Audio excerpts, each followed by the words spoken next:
Right, welcome to this episode of Work Punks.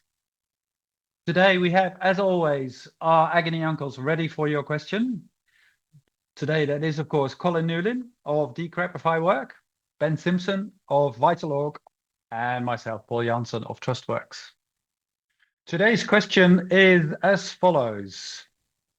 I get dragged into too many meetings. Most of them bore me to tears. I don't even know why I'm there. What can I do? Sounds familiar? Certainly does. For me, the first question that comes up really is, why do you have to be in these meetings first and foremost, right? I'm a great believer in, you probably have heard of these concepts of the circle of control, circle of influence, and circle of concern. You can control to a certain extent in which meetings you go to, right? And so I think first and foremost, it's really important to ask yourself, why am I going to these meetings if I know that they're going to be boring, not useful at all, not adding any value? Can I just step out of them and not go? Is there a fear of missing out? Is there a reason why you feel that you still have to be there, and see if you can do something with that to make it perhaps less of a burden to you? That is something that you can control yourself. But of course, there are lots of things that are perhaps about the quality of those meetings and the reasons for these meetings that are more of an organizational issue than perhaps something that you can directly influence, right? There's plenty of organizations out there. We all know that, we've all been part of them, where meetings and having meetings get confused with working hard and being busy. I think it's great to have, or it's a great feeling to rush from meeting to meeting. Oh, I've been so busy today, I haven't got time to do any real work. You, of course, express to your colleagues, and they all say the same thing. But actually, it's perhaps those meetings aren't even necessary. What are the purposes of these meetings? Are you really getting together because together you create value, you create new ideas, you solve problems, you move the organization forward? Or are these meetings there for sharing information and disseminating stuff that perhaps could be done in different ways, for which you don't even need meetings? That's hard to influence, isn't it? Especially if you are perhaps a little bit lower down the pecking order. But there are lots of things you can do to make meetings more effective, even if you do need meetings. I'm on several boards of several organizations, and we try to tinker around the edges a little bit and surely cajole how these meetings are being conducted, so that they become less about information sharing and more about co-creating something that is useful. I think Lencioni who wrote that book about the death by meetings. I'm sure if you haven't read it and you're intrigued by this topic, then it's a warmly recommended book. One of the things that he says is that a good meeting really has an element of conflict in it.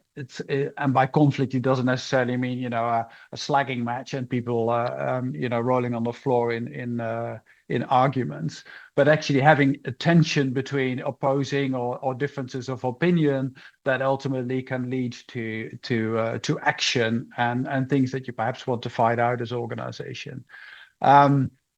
And one thing to do to create that, especially if you're not natural to that in your organization, is actually in the meeting to appoint someone who is going to be the contrarian in the group for that particular meeting. And it removes a little bit that burden that you might feel like, oh, I don't want to upset this person, even though I don't agree with him.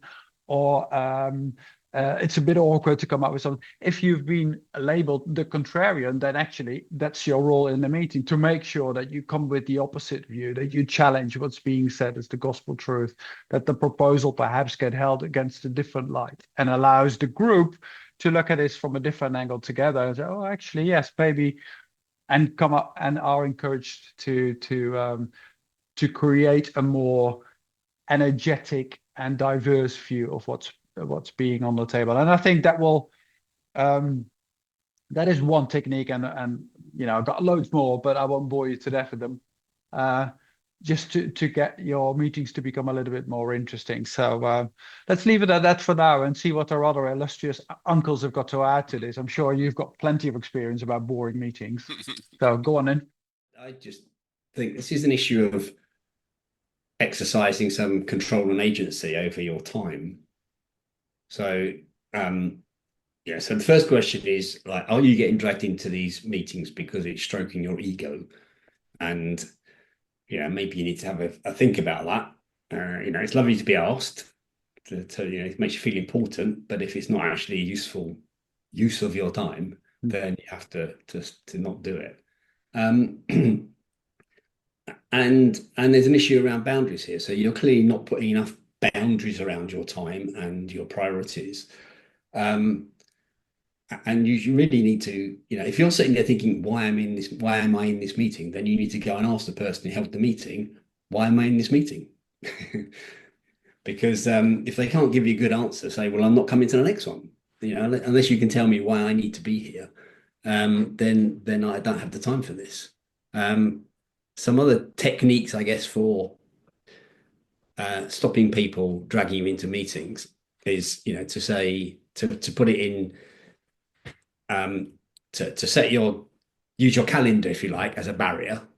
So if they come and say you need to come into this meeting, you say, is it in my calendar? Have you booked it in? Book me in for it? No, well, I'm sorry, I'm too busy right now to come. And to restrict the time in your calendar that people can actually access to put meetings in. And when you do get invited to a meeting, go back and say, why do I need to be there? What's the purpose of the meeting? What's the agenda? What point do you need me to contribute on? And if it's one of those meetings where there is an agenda and you're needed for one point, just say, well, can I just be on call and you give me a ring when you need me to come in and engage in that point? Otherwise, I'll be at my desk. Obviously, that's not possible if they want you to travel to a meeting, but if he's on Zoom, why can't you just pop in for 10 minutes on the Zoom to deal with that issue? So that would be my perspective. I have to say that I didn't actually, always succeed in maintaining those barriers in my own time in corporate, because sometimes the boss says you need to go to this meeting. Yeah, so where I would start with this is, I think busyness generally, and you guys have hinted at this already, but I'll be a bit more explicit. Busyness and the back-to-back meeting culture and a day's work is, 6 meetings from 8:30 in the morning till 5:30 at night without a gap between. That if that is a cultural norm, then let's unpick why that is seen as what is a day's work. So what I'm really saying is you may need to go deeper than just the meetings themselves. So there'll be a nest of causes somewhere that you might need to unpick, and they might be partly tied to responsibility, people feeling I can't make a decision unless I get people in the room and we, look everybody in the eye, and that sort of slopey shouldered sort of approach. There could be any number of reasons. So my tackle the symptom, and the internet and AI will be full of ideas of how to have more effective meetings, but do not fall into the trap of addressing the symptom and not addressing the cause, because you will miss out on a significant bunch of opportunity.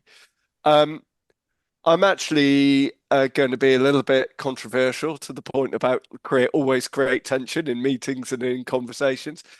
And I'm going to say meetings can be absolutely brilliant. It tends not to be individuals that really make the difference in organizations or whole departments. It's this little thing called teams, and teams getting together, engaging in dialogue, doing the creative thinking, co-creating, I think was the expression that Colin used, that I'd absolutely support. You can have 8 people in a room for an hour and they can deliver a week's worth of value in a person day's worth of time.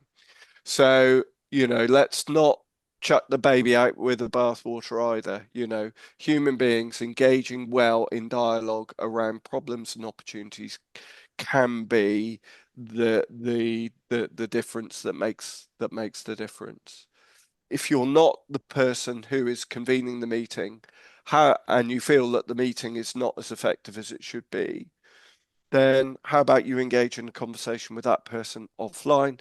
Just say, I would be up for working with you, and for us to continuously improve by trying stuff to improve this regular meeting.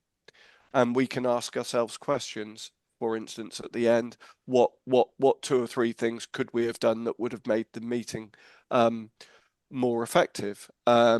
Do we have the right people in the room? Are there some people in the room that actually we don't need? Are there some people absent from the room whose input would be valuable? And just get sort of 10, 15 minutes built into the meeting itself to work on improving the meeting. Now, it would be a pretty strange character who said, no, I don't want to improve my meeting. So you may be able to, in a very positive, collegiate way, be able to influence this, even if you feel that it's beyond your influence. So continuing improvement of everything by way of experimentation is kind of a universal answer from us, and I've just applied it to meetings, but I think it works. I think you have to accept some people use meetings as a weapon of power, and will be very resistant to that. And those meetings, I mean, sometimes you just have to endure it if you don't have a choice, or just not go. You know, Yeah. I mean, if someone is really running a very, very bad meeting and you keep getting dragged into it, you know, I think you have a right to say, I'm not participating in this, and let them escalate it. You know, Yeah. tell your boss first that I'm going to refuse to go to this meeting and why, and then just let it take its course. You know. It's also quite scary though, isn't it? I mean, I like your point, Ben, about, you know, building in some time to reflect on the effectiveness of the meeting. But let's face it, it's pretty scary, especially if you are the convener in the first place, or if you are the chair of the meeting, to open yourself up for what might well be perceived to be criticism. And I think that's what often stops us in general for asking those kinds of open questions, to letting go of that, making ourselves a little bit vulnerable. You can always ask the other people in the meeting if they find it useful, and if they all think it's a terrible meeting, you can stage a mutiny. You know. Yeah, we've just gone pirate, everyone. We've just gone pirate. Yeah. It's, you know, if the person needs that nudge that everybody, it can be done nicely, can't it? It can be, someone can say, I'm not sure these meetings are going well. I don't know how everybody else feels. And you've all pre-arranged to say, yeah, it's not really working out great for me. And, just as a low level dissatisfaction, you don't have to make them walk the plank. Yeah. Yeah, I raised this question in a group once, not that long ago, and I asked everybody to what extent their diaries were full of meetings, and basically the average was that 80% of the time in our diaries is spent on meetings. And then the next question was, how effective do you think these meetings are? And this one woman said, well, 90% are not effective. I wouldn't want to be there, which is, of course, is a shocking state of affairs, isn't it? Because it means that 70% of her time is wasted, essentially. But then she also said, and this meeting is one of them. We're like, okay, well, let's talk about how we can make sure that we can address that. I suppose that's the other way of you can actually say I can only give 30% of my time to meetings. You set your own level, and like I say, so basically, no, I'm full up this week, can't come. Submitter of the question, thank you very much for sending us your question. We hope that our answers give you some ideas of where to look for a slight improvement, and we do hope that you won't fall asleep in your next meeting, that's for sure. So we were Colin Newlyn, Ben Simpson, and Paul Jansen, and thank you for watching, listening to us. Bye.